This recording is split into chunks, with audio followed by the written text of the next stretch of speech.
Look at the girls with their nails done now.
Inače, tražio sam na eBayu da li ima ovih sličica, ali crnih, zato jer ja ne radim M3 nego sebi auto koji mi se sviđa. Kao što vidite, oni meni pošalju M3, a lijepo sam odabrao da budu full crnjak. Joj. A dobro, šta je tu je sad?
Ljudi moji, kao što ste mogli i čuti i vidjeti, sam zvuk na automobilu se nije ama baš ništa promijenio.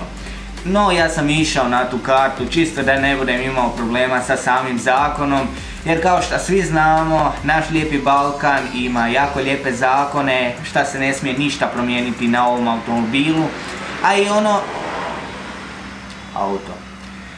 i ono što se promijeni mora se sve atestirati. Tako je i ovaj lonac i ovi nastavci čak atestirani na tehničkom, tako da ovaj automobil prolazi bez problema na tehničkom. Isto tako i body kit i opruge, sve živo se mora atestirati.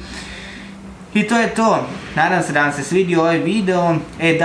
A zašto se nije promijenio sam zvuk na automobilu, vidjet ćete u jednom od sljedećih videa. Znači, posebno sam kupio jednu stvarčicu, može se reći, koja će dati ovom automobilu pravi zvuk. Lijep pozdrav, uživajte, nabacite like, share i subscribe To je to. Lijep pozdrav!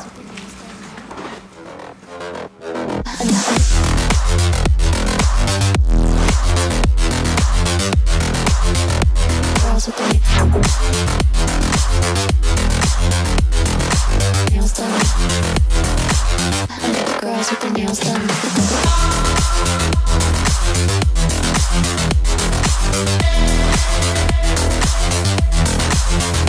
Girls with their nails done.